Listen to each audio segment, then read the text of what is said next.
After about 12 years of dating and being in relationships, my perspective of love has changed quite a bit. When I was a kid, I was a hopeless romantic, dreaming of the day that I would finally meet the one. But over the years, I've learned the hard way that love isn't the way that it's presented in Hallmark movies. So I wanted to share 15 lessons that I've learned or perspective shifts that I've had when it comes to love, because I think it might help someone out there. But keep in mind, I don't have all of the answers. And in the future, I might change some of these opinions. I'm just a girl who's been through the ringer many, many times. This is what I've learned from my experience and from researching relationship psychology a little bit too much. Number 1, if you're not certain, they're not the one. Growing up, I used to think that you had to be 1000% certain that someone was right for you. And if you had any doubts, they weren't meant to be, because the one would never give you doubts. But throughout studying relationship psychology and reading thousands of love stories, I've learned that that's just not true at all. It's normal and healthy to feel doubts from time to time, as long as it's not constant. There have been so many examples in my life and in others where we feel 100% certain someone is our soulmate till death do us part, but we end up breaking up anyway.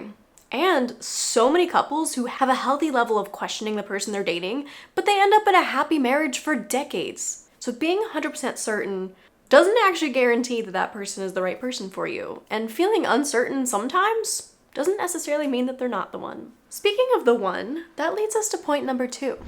The one isn't real. When I was a little kid, I totally believed in the one, meaning there's one human out of the 8 billion on our earth that is our soulmate, who we're meant to be with till death do you part. But I quickly learned that that's a fairy tale, and there are multiple people we could have a beautiful life with. My thought process evolved a few times since then. I later believed it was random chance you'd stumble upon someone you're compatible with, and you could pass by a potential life partner at the grocery store and never say hi and miss out on that opportunity. But after my spiritual awakening, I believe there's still some magic involved, that we attract certain people to us.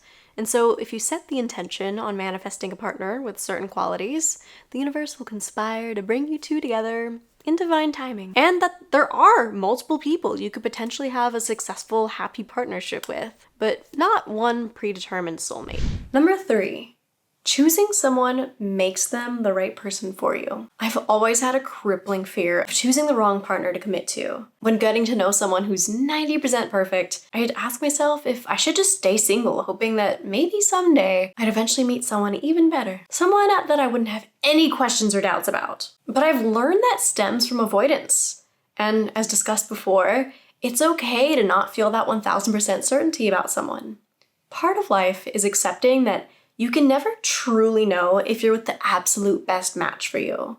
And so I've surrendered to that uncertainty and instead consciously choose my partner. I choose to build a life with him because we like each other and are attracted to each other. We're compatible in all the ways that matter. We respect each other and both have a desire to build a relationship and grow together. And that's enough. And could there be someone even better for me out there? Maybe, but that doesn't matter because I choose to be with him. The fact that you're choosing this person to grow a relationship with is what makes them the right partner for you. And even if you were dating someone else, you'd probably be having the same thoughts about them too, because no one is perfect. So as long as you're with a good partner who checks the boxes and treats you well, that's enough. Choose to be with them. Number 4, nothing is permanent. I was always attached to needing to find someone who would be in my life forever, someone that I'd marry and never divorce. But even if I get lucky in that sense, one of us is still going to die first. Nothing is permanent, and you're going to lose everyone regardless. So grip less tightly to needing to keep people in your life, because one way or another, they're going to leave. Number 5, the key to lasting healthy relationships is detachment. As the age-old saying goes, you'll find love when you stop looking for it, or when you least expect it. And it's so true. People can smell desperation, and it'll only repel them. Anytime I've tried dating while in a desperate state, the universe makes sure that only crummy people appear. people that I wouldn't be interested in anyway. But anytime I'm happy and content in my own life and not needing a guy in my life to be happy is when I serendipitously stumble upon wonderful guys. And that's what happened when I met my boyfriend. I wasn't on dating apps, I wasn't looking to date.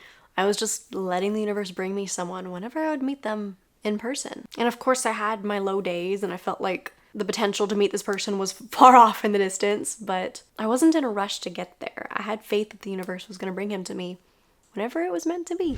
Number 6, it's not about how you feel about them, it's about how they make you feel. It doesn't matter if he's the most dazzling man ever, who makes your heart skip a beat whenever you think about him, or if he has so many attractive qualities like a great job, healthy habits, etc. How does he treat you? How does he make you feel? The practical qualities someone has matters way less when it comes to a happy relationship compared to the actual relationship you guys share, aka how you treat each other. Number 7, feeling the spark is not always a good sign. This is something I've learned both from relationship psychologists and through my own life experience.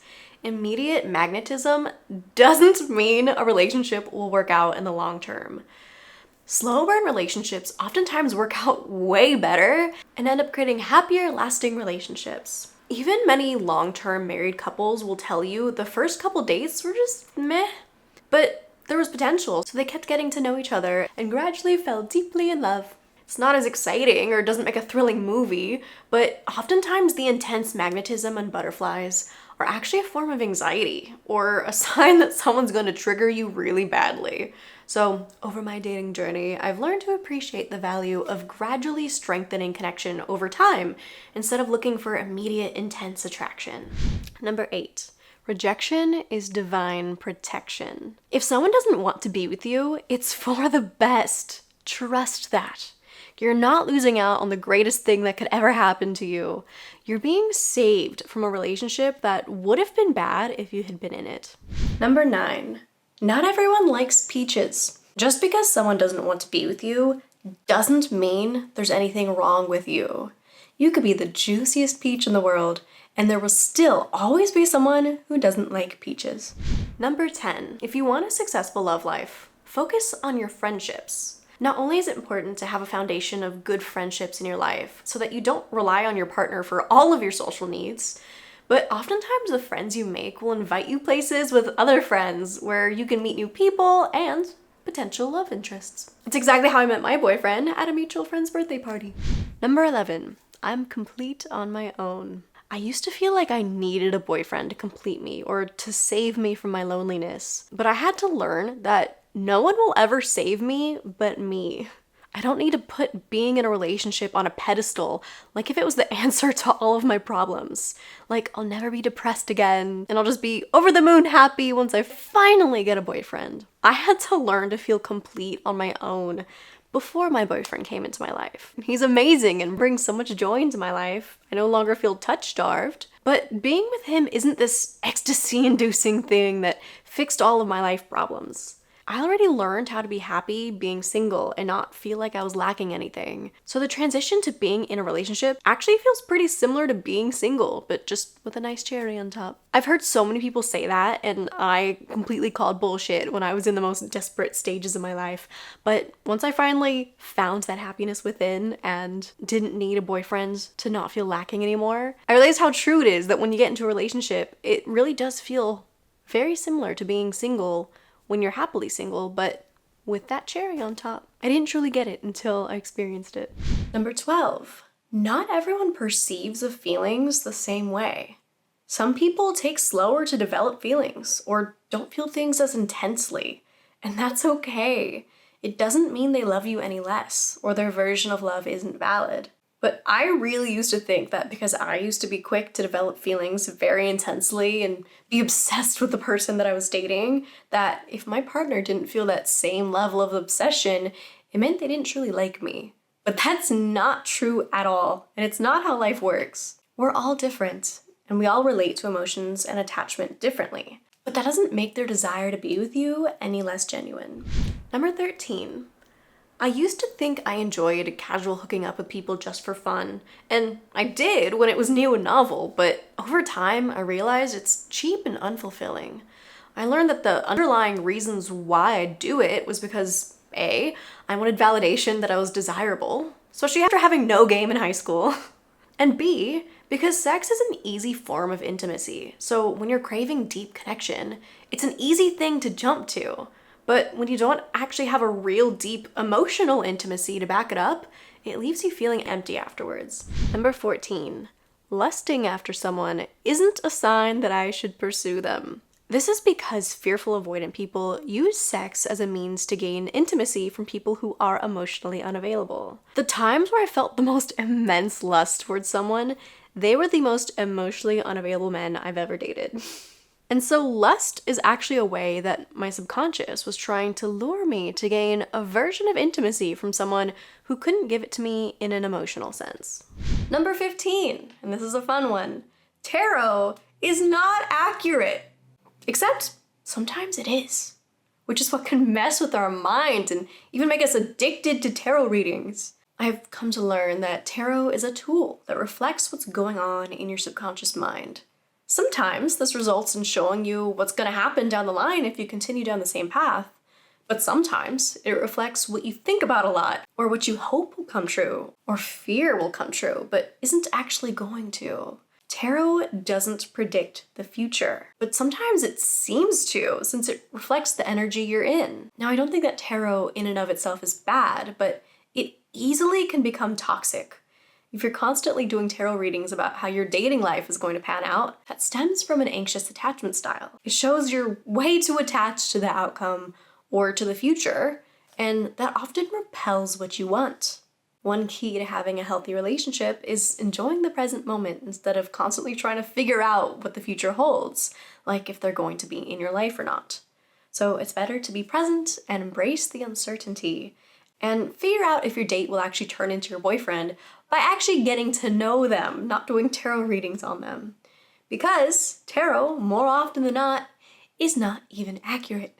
This is something that I wish someone could have shaken into younger me when I was addicted to tarot readings. I really did think that they were predicting the future and I was so excited about it. But girl, let me tell you, there have been a couple different guys in my life who I was way too obsessed with that tarot would tell me over and over with certainty that I was going to marry. But I never even got into a relationship with either of them. Tarot doesn't predict the future. It just reflects what's deep in your mind. So quit obsessing over the cards and just live. So those are the 15 lessons I've learned about love. If any of these points resonated with you, give this video a like to help out with the algorithm. Or if you disagreed with any of the points, I'd love to hear your perspective in the comments. And if you want to learn more about relationship psychology, I made a video all about what attachment styles are and how to become securely attached, which you can watch right over here. But until next time, I'm sending you so much love.